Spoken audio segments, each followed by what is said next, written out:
Okay, well, let me introduce myself. My name is Janet Earle, and I am just finishing 8 years serving as the children's minister at St. Paul's, Bloor Street.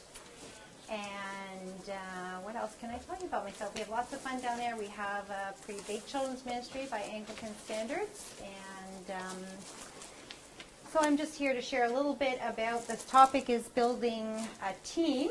And I get this magazine. Is anyone familiar with children's ministry? Anyways, it's a publication from Group that comes out every second month. But I'll just tell you that there is an article in every one of these every time on children's ministry team issues. You know, finding volunteers and training volunteers and recruiting volunteers. So certainly finding enough people to serve in children's ministry is certainly it's a ubiquitous problem. It's a problem that everybody has, and you know, it's an ongoing challenge. So I think it's a topical thing, and I look forward to talking a little bit about it with you. And why don't I just start with a word of prayer. Father God, we thank you for this day, and we thank you that we've been able to gather together to learn and to listen and to grow, hopefully, in our ministry to children. And we thank you for the precious gift of children in our communities. And we ask that as we listen, that you would help us to discern how we might put these ideas into practice. Lord, help us to listen to one another and to share. And we pray that all that we do and think and say would be to your glory. We pray in Jesus' name. Amen. Okay, so what I'd like to do is start with a little bit about what the challenge is that you're facing in your community around this issue of, I think we're going to talk about building the team. So for me, that's building the people that serve in children's ministry. Some of you may just be volunteers who are part of the team. Some of you may have a leadership role. And so that it may feel a little bit different, the questions I'm asking. But what do you perceive to be the problems? What are the problems you're having? You know, what are the challenges for you? Anyone, can people share? I could hand out Post-it notes and make you write them down. Challenges, yes. Well, I find I'm looking at one of my teachers who looks like he's going to just immolate from burnout. Right. And how do I... Burnout, okay. Definite issue. Help. Not encourage burnout, but help. I think a bucket of water when the burnout's coming. Put the flame out. Anyone else? I want to hear more. Yeah. So when the majority of the teachers are the parents, yep. So what happens yep. when those children grow up? Yep. What happens to the teachers? Parents, yep. And the majority of your congregations are seniors. Yep, yep. Older people, definite issue. And you know what? People can't be expected to serve for 100 years, right? I mean, legitimately, when people say, I've been doing this for a long time, I think we have to honor that and say, you know, thank you for your service and not expect that people will do it forever. That's sort of unreasonable. Any other things that come to mind? Any other challenges? Yes, Tricia? Maybe when the skill set just isn't there. Yep. But the desire, but... Yep, yep. So the skills, that's a good...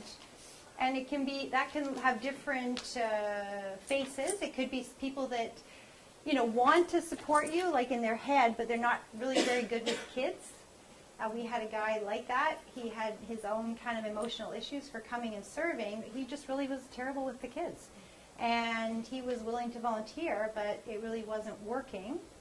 And other times the other issue is people who aren't really discipled, who don't really know the stories of the Bible and don't really have a faith foundation to teach. Again, they might be willing to serve in some capacity, but kind of putting them out front and center as a teacher is, you know, perhaps might be a bit of a compromise in terms of their ability. You wouldn't put someone teaching, you know, grade 12 math who didn't understand grade 12 math. We wouldn't really think of doing that.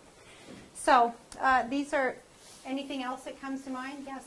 We're in a situation right now at our church where we've got a lot of enthusiastic parents. We are sort of trying to figure out how we're going to channel ourselves so that we're not running around. Okay, so that sounds like a leadership issue to me. Yeah, cohesion, and sometimes people, you know, will have come with great ideas. Why don't we do this, or we should do music, or why don't we work on that? And if everybody's trying to do different things, sometimes you don't get. Parents with toddlers want something good for the toddlers. Yes. Parents with teens want something good for the teen group. I know. Shockingly, people are selfish. Okay, so these are some of the challenges. Anything else that anyone wants to kind of bring forward that they're kind of dealing with? Yes. Well, this is not related to the teachers, but more to the kids. Yes. Where you have like one child with severe behavioral Yep. difficulties. Yep. Okay, so yeah, there's all kinds of, there's a whole raft of things in terms of dealing with addressing the needs of the children that you have well. And that can look like all kinds of things, right? If you have a multi-age group and, if you've ever been in this situation, you're kind of doing something that's really cute for 4-year-olds and you kind of catch the look of the 10-year-old who's kind of giving you that look saying, this is so lame. Why are you doing this? And you're kind of like, I'm sorry, I know this is not good for you. So anyways, I have a little handout that I'm hoping will help us sort of track along. So these are the challenges. And, oops, I'm sorry. Yeah, go ahead. There might be some blanks there, sorry. So the reality is that you have your current volunteers on your team, and obviously you hope to kind of, I think for the most part, you hope to keep them, right? You hope to encourage them, and you hope that, if they're fitting and they're doing a good job, that they're going to keep serving. And if you want to build up the team, you might look out into your congregation. And I know I've had the experience of looking out in the congregation and thinking, you know what, really there's nobody. Like there's nobody who is going to come in on their horse and save the day here. They're old or they're tired or they're not interested. And so, that's a possible reality. I don't know. There could be wonderful people in your congregation that you just haven't been able to connect with, but it's possible. It's not huge. But the other point that I want to make, and I want to this is a little bit where I want to talk about, and that is the families that might come or are coming to visit and might kind of get connected with your ministry, and how do you kind of pull them in? How do you kind of attract them? And because they can become actually a vast resource for your team. And like for us, we when I started 8 years ago, we had like 7 volunteers, and today we have 60 volunteers. And most of those people are, some of them are parents, and some of them are singles, and some of them there's a couple of teens, but for the most part, it comes from the new families that have come in and connected with our ministry. So I think that thinking about, trying to connect with some of those people is an exciting thing. So I just want to spend a few minutes talking about creating an attractional children's ministry. And I don't know if you've kind of thought about this a lot, or if you have responsibility and leadership that can allow you to do this. But I just put some thoughts down about it on my sheet, and I just wanted to talk about how does your children's ministry look from the eyes of somebody coming in who doesn't necessarily have much of a church background. Maybe they have a little bit. I mean, the number of people now in the world that have a big, strong church background, as we all know, is getting fewer and fewer and fewer. So that when people come in, what are they looking at, what are they seeing, and what are they expecting, and how are we communicating with them, and what are they seeing? So I was just encouraging you, you're only one part of what a family's going to experience when they come in. If you're doing children's ministry, there's the preaching, and there's the worship, and there's kind of the building, and there's the community. So they're going to find all that. But, how do we make sure that children's ministry is kind of in the win column, so that when they come in, they're saying, well, I'm not sure about this place, but wow, that children's ministry is great. And guess what? The kids are going to be saying, we want to come back. We like it here. This is our testimony all the time, that the kids are saying they want to come back. You have like parents that said they had their whatever, I think it was 4 at the time. They had a big fight at home, and they're like, fine, we're not going to church. And, when parents come and tell me that, I'm like, yay, we're winning. That's fantastic. I have another little boy, because we're right downtown on Bloor Street. So the mother doesn't come to church, but the grandmother takes him to another nice church in our neighborhood. And I guess they walk by. And this little boy was like 3. I think he just was turning 4. And he said, Grandma, I want to go to that church. And he took her in, and literally, she's kind of there, and she just went along with him. And they sort of became part of our community because of him wanting to go in there. Now, don't ask me what that's all about, but anyway, it's exciting.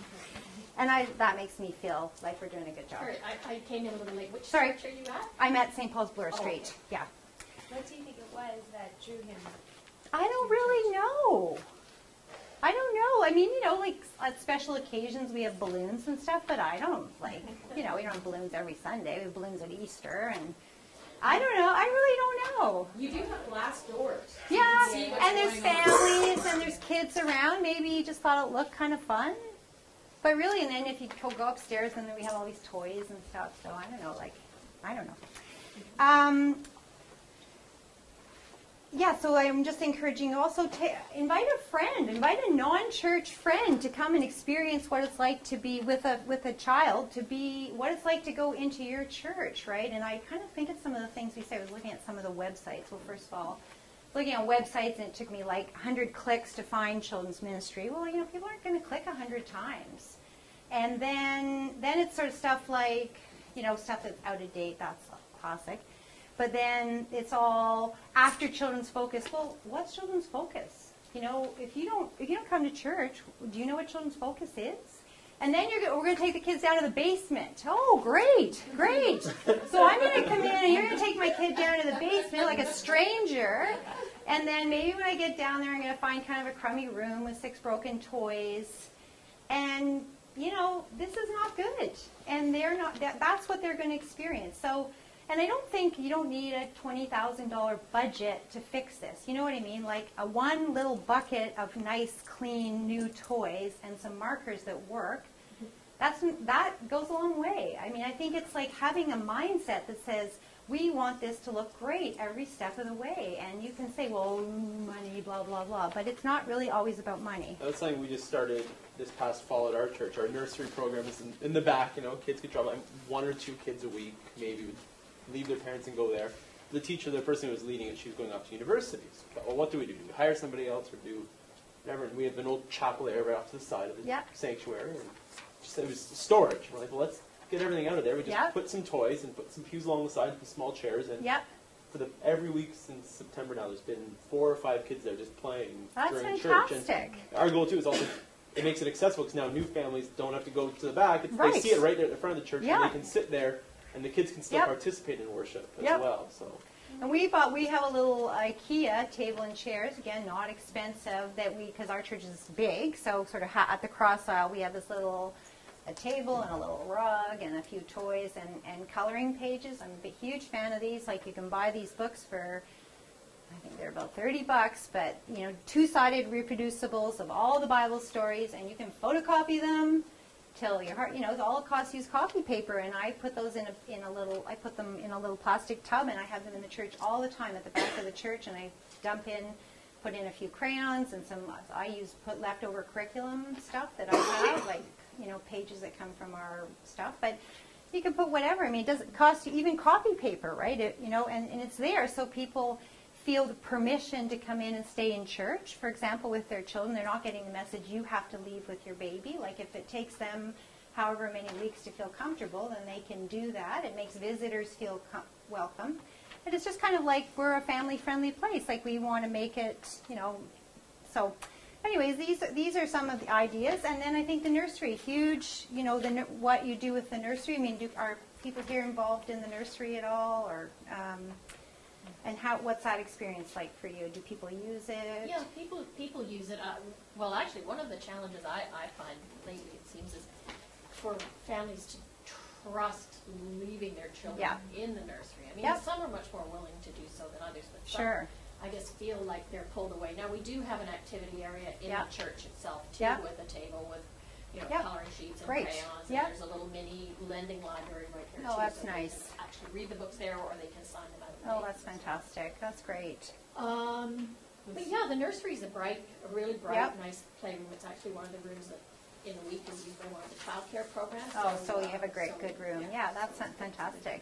Sorry. Well, we recently redecorated, updated our nursery. the basement, they're joining the Sunday school. No, I mean, not every basement's terrible, but you know what I mean. Well, that's now the neatest, most modern room in the building.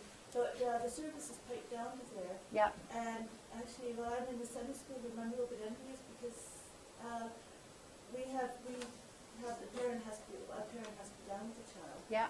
And so we've developed this tight clique. You see, people in the choir are tight. The people who've got kids the same age. And I'm aware I'm going to have, in a few years, when those toddlers move into the Sunday school, I'm going to have this really tight group of kids, but also the parents who are really actively involved. And that's good, right? Yeah. Because one of the big things for people is when they come into a church not making friends. So if that actually, helps them to get to know other parents, then they're way, way more likely to want to come back and be part of the church community. So that's awesome. And plus, if they're downstairs, they're seeing what's involved, and perhaps then that gives you an opportunity to kind of tap them on the shoulder and say, wow, you're doing a great job with those kids. Would you ever consider, coming in and helping out in Sunday school, when their child, a lot of people want to track with their children and be part of what their children's lives are. So, you do get people that really just, you can tell they need a break, and they're not the right people to ask, and other people that they're fine. Okay, any other thoughts on attractional church, how to make your church attractional to children, families? I know with my mom's in my Sunday school room, we put on the walls biblical stories. Nice. We photocopied from the coloring book. Yes.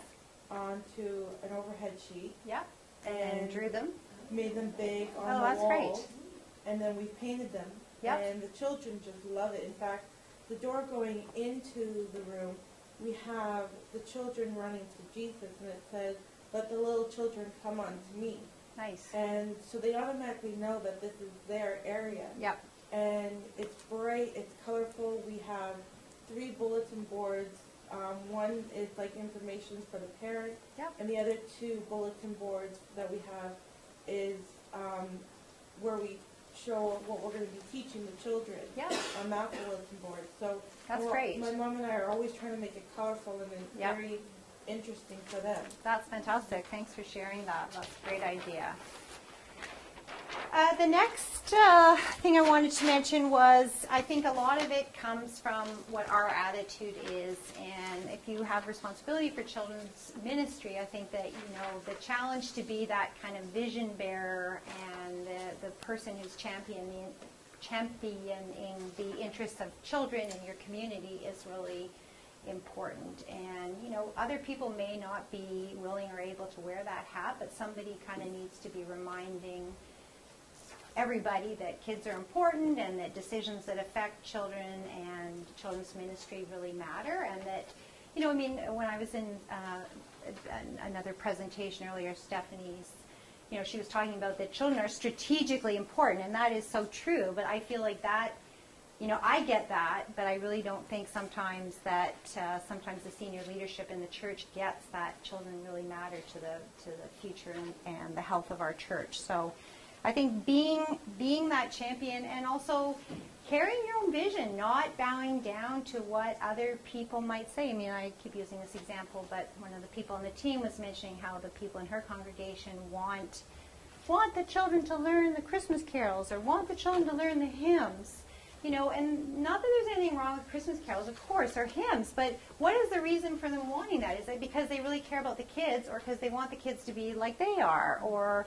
So, I think sometimes other people come in with ideas about the children, which aren't necessarily in the children's best interest. Like, well, we want to see the kids because they make me feel better. But, I'm not saying that the children shouldn't be part of the community, but I'm saying I think if you're the vision bearer, then you need to discern what is best for the kids and try to, I'm not saying don't listen to anybody else. I'm not saying just have your own ideas, but I'm saying sometimes other people have an agenda that isn't necessarily, the goal isn't that the children would establish a relationship with Jesus, and that the children wouldn't grow in faith. You know what I mean? That there's other things on the agenda. So I just encourage you to be passionate about it. Go ahead, yeah. I think one of the things we found at St. Peter's that we had to teach the adults to become children. Yep. And Yep. If I was doing the children's focus or the Yep. children's talk at the beginning of, before church. Yep. With the children went off, and there was, at first there were some Sundays that we didn't have children coming, and so we stopped doing the children's talk when there was Yep. no children there.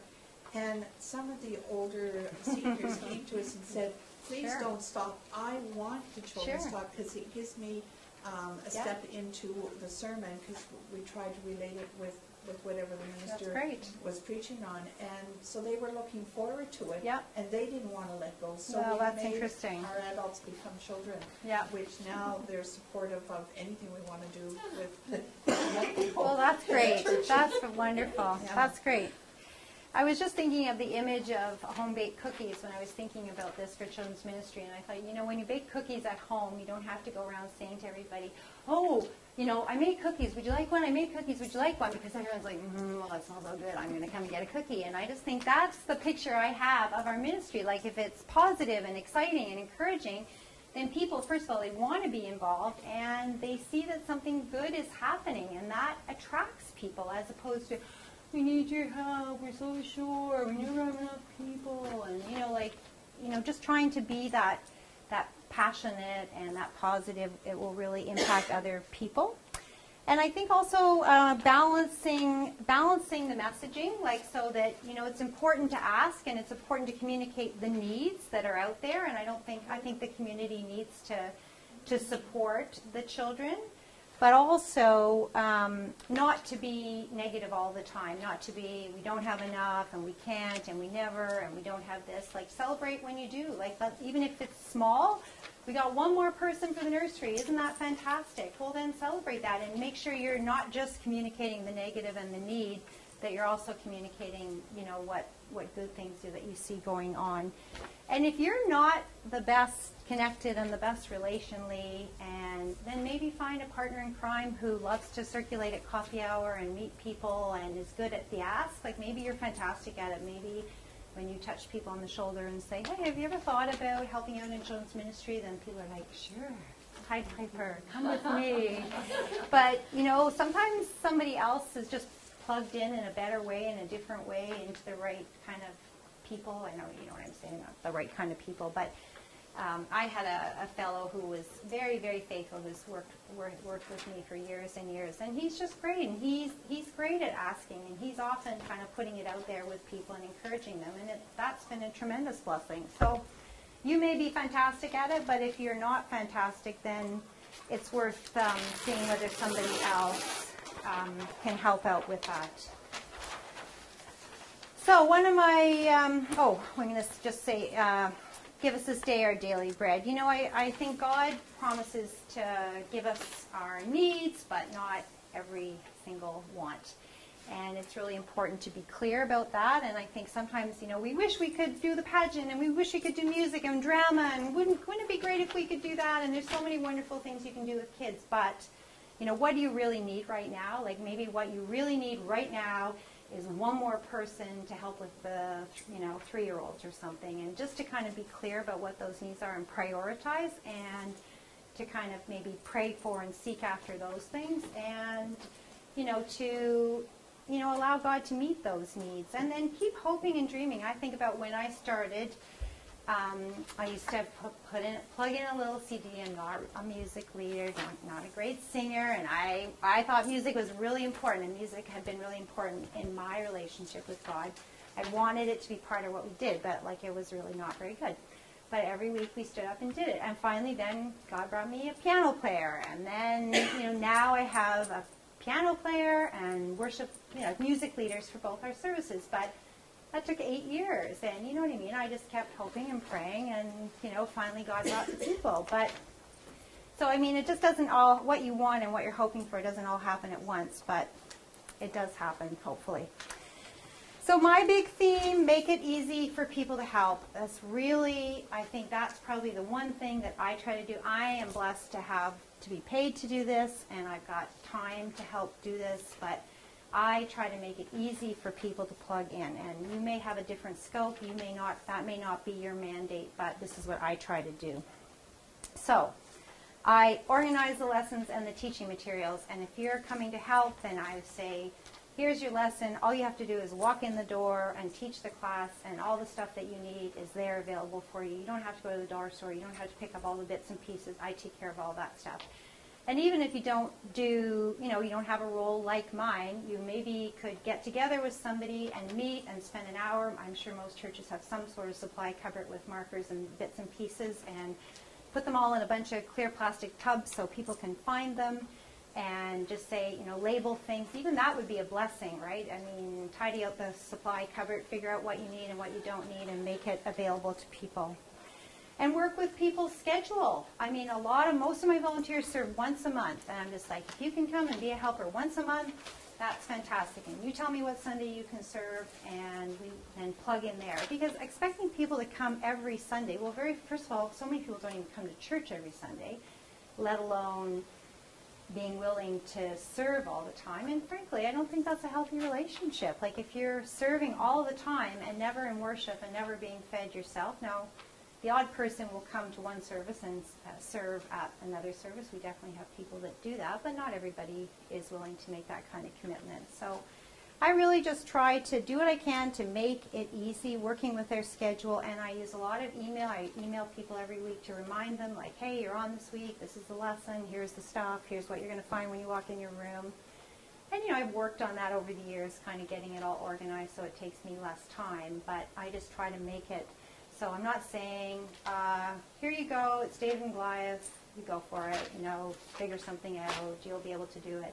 Because that's a lot, right? For me, I know for myself, I'm not a teacher by training, so for some people they'd be excited and they would have great ideas, and you don't want to hem those people in who like the challenge of that, but on the other hand, a lot more people will be willing to do it if you say, here's a lesson that you can use. And if you want to embellish it, or if you want to I always say, if you've got better ideas and you want to do that, go for it. Tell the story. Make sure you tell the Bible story.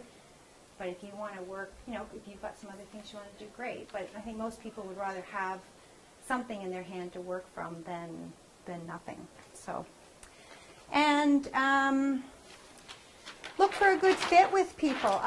For one of the things that we have done is, I think you need to reflect on where people are at. Someone who's just had a new baby isn't going to want to be asked to help every week. And, people go through many different stages of life in their relationships and in their jobs and their work life. And so trying to keep a handle on kind of where people are at. And so you're asking, in an appropriate way for what people can do.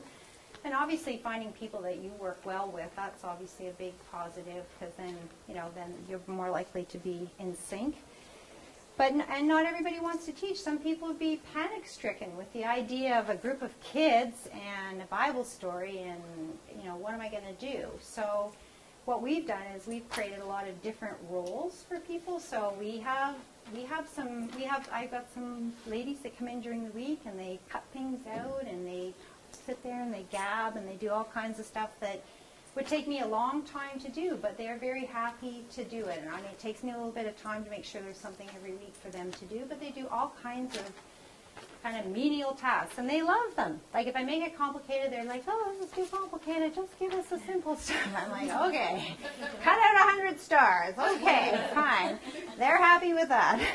So that's great. I have a young woman who totally would be not suitable for any kind of teaching or leadership. She comes in and she pours 50 juices for me, and that is a huge blessing, because you know what?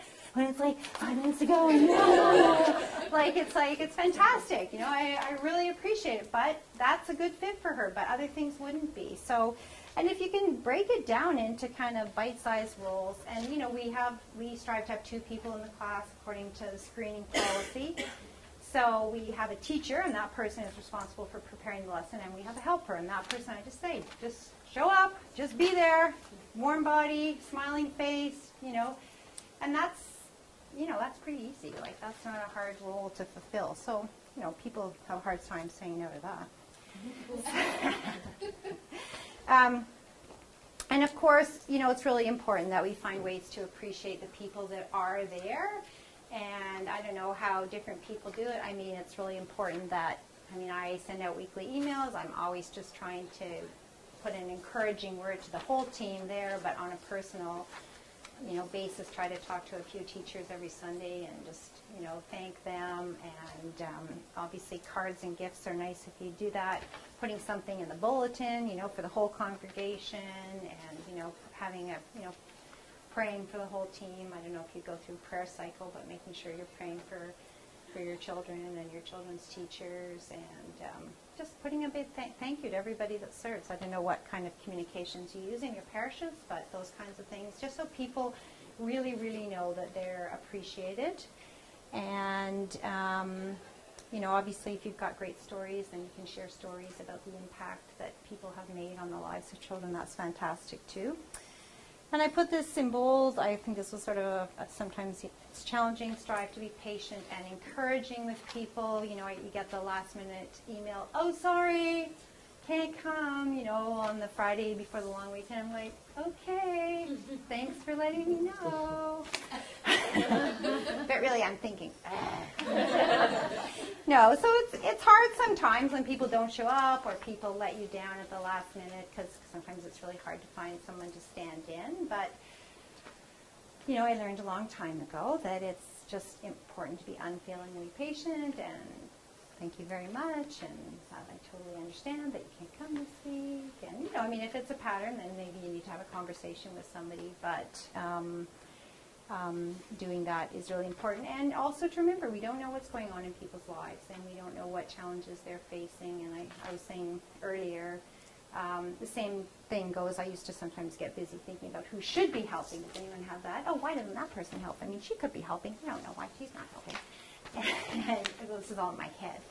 But realizing we don't know. We don't know what's going on in people's lives and in their hearts. And we don't know, whether they're called to do that and whether that's a good fit. So I just try to let that go and let God provide the people that need to be there or should, are called to be there, as opposed to trying to figure it out for myself. So that's it for that. And I just wanted to talk a little bit more about some of the ways we connect with families and the things that we do to kind of build up those relationships. I don't know, do people have greeters in their church? So one of the things we do is we invite all the families, but particularly we try to make sure we cover all the sort of fringy families that don't attend all that often, and we just invite them to take a turn being what we call family greetings. So that's parents and children together, in addition to our normal greeters at the door. And we just feel that kind of creates kind of happy chaos and sort of messages to people coming in that we have children and that things are going on. And, and I sort of think, well, it's sort of on top of our regular greeting. So if it turns out that person doesn't come, that's okay. It's not a big, it's a low commitment. If you can make it that week and the schedule works out for you, great. And if you can't be there, that's okay too. We kind of communicate that it's not a big thing. But it's amazing how many fringy families, when I email them and say, would you let, you're invited to be a family greeter this week, they come. So, with the invitation, they come. We also, when we light the Advent candles in December, we invite families, particularly fringy families, to come and, come and be the candle lighter at each service. And, I was saying again, it's really easy for me. I want to reward the good families that come all the time. Like, oh, I want to invite so-and-so, which is, I think that's how we kind of are in church. And so it's like disciplining yourself to invite that family that you haven't seen for a little while, or a new family that's just kind of drawing in, maybe doesn't know a lot of people. But people feel really honored when you ask them to do that kind of stuff. And it's amazing how they, stand a little taller and they're like, oh, it's very exciting.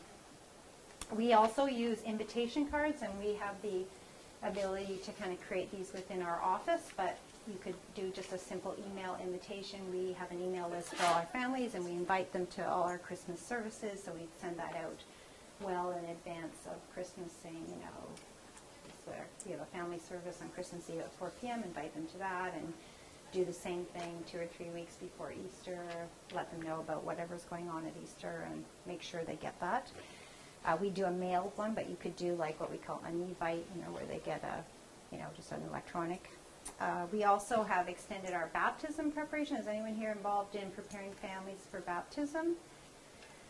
Thanks, Jay. But we've sort of expanded our baptism process for for multiple reasons, but one reason is because we have people that have sort of a historical connection to the church, don't really have any relationship with anyone there. Their grandmother used to go there, and they want to swoop in and come for baptism and fly away again.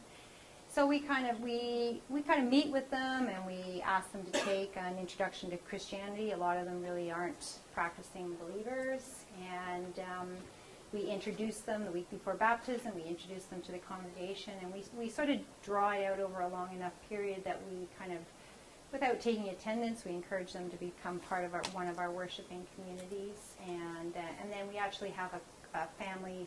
We have a Following Jesus family, Following Jesus 3-week course as well, where we do baptism preparation, and we look at the baptism promises and some of the spiritual disciplines, reading the Bible and prayer and church. And it's sort of a very elementary level, but sort of an introduction and what it means to raise your child as a Christian kind of thing. And are those things mandatory for They are, yeah, they are.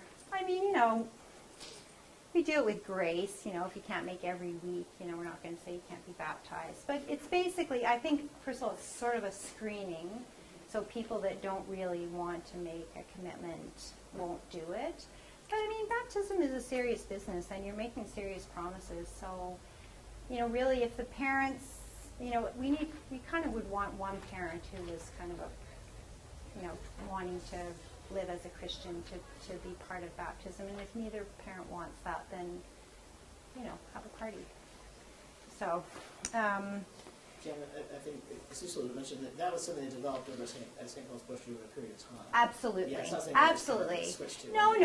Yeah. And what I really want to say is it's been a real blessing, because actually by doing that, and even by taking the course, the baptism families get to know one another. So there's some relationship building there. They actually they come and they worship. So then they're starting to find out, what the services are like, and they're starting to meet people and connect in there. And if they leave their child in the nursery, then they get plugged into children's ministry a little bit.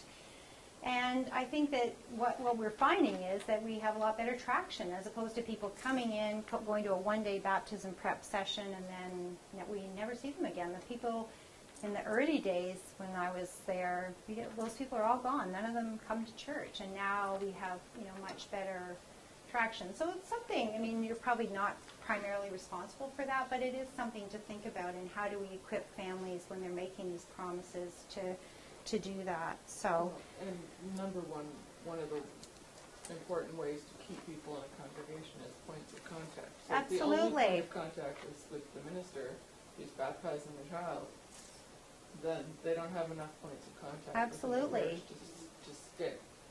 So, if they learn the name of the person who's in charge of the nursery, and then learn the name of the teacher, and then you have more connections.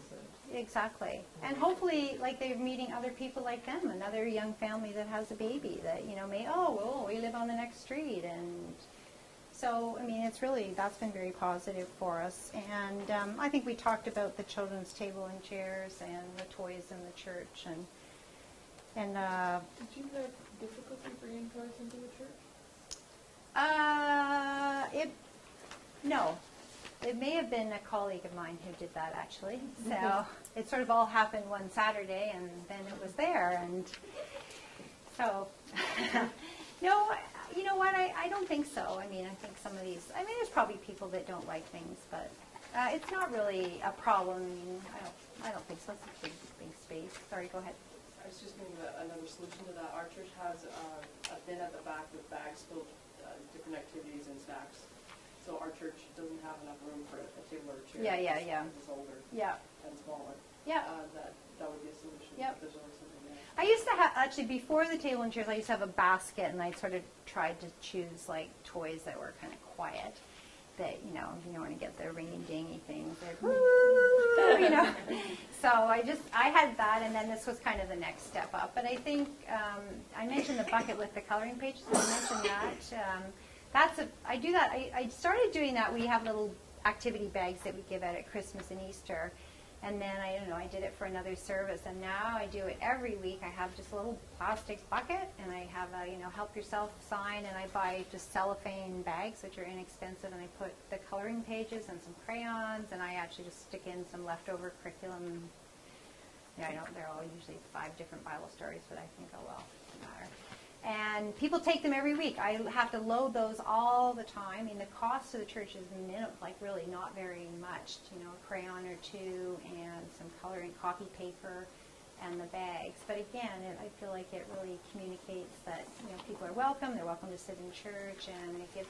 I think some people take them for friends and neighbors, and you know, again, for me, it's a low-cost way of making people feel that they're welcome to stay with children. So. I don't know, how are we out? Go ahead, yeah. I was just going to ask you, something at St. Paul's called the Bridge? Yes. Yes. What's that? The Bridge is just our early service. It just has a name. Okay. It's our 9:30 service. So is it in place of Sunday school? Because I know, I knew of a family that went, you know, and I said, oh, why don't you come to our Grace Church where I work? Yeah. They're involved in one of the child care programs that I also run. Right. But they said, oh, no, we go to the Bridge. Right. No, we have 3 services, and the early service doesn't have children's ministry. At 9:30, the Bridge, we have children's ministry, and 11, we have children's ministry. And historically, 11 o'clock was our big service, and that was the only service that had children's ministry. And now, the Bridge has attracted a lot of different people, but a lot of young families, because it suits them. They're up already with their kids, and then they're all finished by 10:30, and it's not in our main sanctuary. It's in a different space, so it has a little bit of a different vibe. And do the kids stay in the service? Nope, they go to children's ministry. Yeah, there's too many. There wouldn't be enough room for them, to be honest. The room's pretty full, and there's a lot of children, and so no. So it's a full children's ministry program. We have like nursery plus 5 classes that run during that service, and then we run it again at 11. So it's the same program, same thing. So you have 3 services. What time is the early one? 8:15. And is that mostly young families? No, it's a BCP spoken communion. It's a small, faithful, it's a very quiet sort of service. And it's probably like 40 people that come. And really no families. Yeah. Yes? Yeah, you were talking about your little bags with a couple of friends. And Yeah. I thought, I've always felt bad for our parents and younger children Yeah. at coffee hour. Yeah. Because I'd love for them to connect. Yeah. They're so attentive to their children. Yeah. And the kids are Yep. hungry and the kids are trying. Yep. I thought that would be a good place Yep. as coffee hour for a table for the kids. Absolutely. And those IKEA tables, I don't know how much they cost. It's not a huge amount, right? I mean, Most churches, somewhere in the back corner, you'll find the little table and chairs. Yeah, from exactly. 35 years ago. Yeah, exactly. Little No one's wooden ever thrown table it, and 'cause no one might chairs need and them. Put that somewhere Yeah. the other end from the hot coffee. Yeah, put sure. the kids there. Yeah, obviously And you want they it to be safe, and that's really important. Yeah. Very good. Good thought. Good idea. Yeah. Thank you. Glad. Yeah. Go ahead. The coffee hours, I use that, Sunday school time is so short, I use the coffee hours my extension time. Oh, really? Where the kids, the Sunday school thing that they see to where they go. Oh, that's perfect. I leave the craft table set up with the projects they're working on, and I always have word search and easy search. Oh, that's great. So you can easily find what's on the internet, usually connect often to the, There's so much free stuff on the internet. Yeah, But for sure. That's also where the kids, they're not allowed to move around fast where the people got their coffee. Yeah. Well, that's a safe way to do That's it. where Yeah. kids can move around, they're safe to enjoy coffee. Yeah, thank you for that. Is like that. Yeah. That's really nice. We're Great. in the basement, aren't you? I'm fairly cheerful. I'm very sorry about my comments about the basement. That's right, they are. But I think, you know what, I mean, so if you're in the basement, what can you do to, can you buy it, does it need paint, or does it need a good scrub, or? Mirrors. Yeah, Plants, sure. something. Throw some things out, throw the old stuff out, and buy a couple of toys. Yes? We were sort of wobbling at Sanders between, we have a solid core of sort of 10 to 13-year-olds, Yeah. and we have a couple of 4 and 5-year-olds. Right. And I've been debating whether we should be splitting the ministry and producing 2 Sunday school classes. Right. But then you have to pretty much double your volunteers. You do. When does that become sustainable, or is there a minimum number that you would think for a class? Well, I mean, are you talking 13-year-olds and 4-year-olds? Yeah. Yeah, well then I would say they need to split, right? I mean, I think if you kind of know inside that it's time, then, you know, to me, I would try to do it and pray about who might, you know, if there's somebody, like if it's just you, then is there somebody who could take leadership of the other group, whatever, and then, you know, who maybe, is there, you know, start with one parent or one person who might come alongside you, and then if you did it, you know, in an adjacent space, maybe you wouldn't need, you know, 4 people, you could get away with less, or have 2 people plus a helper that maybe switches between the rooms, kind of thing. If you, yeah, I mean, I guess I don't know whether maybe they're a happy group and the older kids kind of mentor the younger ones and it all works out. But if you feel like everybody's losing, then it's probably time to make a switch. Or is it time's up? Okay, good. Yeah. Or is that what you think? It's time to switch? Well, some Sundays it definitely is, Yeah. and then the next Sunday you get half as many kids and you think, oh, this isn't bad. I can do this. Yeah. You know, but some of it is that I have talent in teaching crafts Yeah. to a wide age group. Well, there you But go. the So next maybe it teacher works. over might not have those Right. skills. Yeah. So Yeah. And So- what you can do, maybe somebody else can't do. That is an important thing to think about. Like, is it? My experience is like kind of we've gone along. I mean, I don't know. We've made so many different changes over the time. Sometimes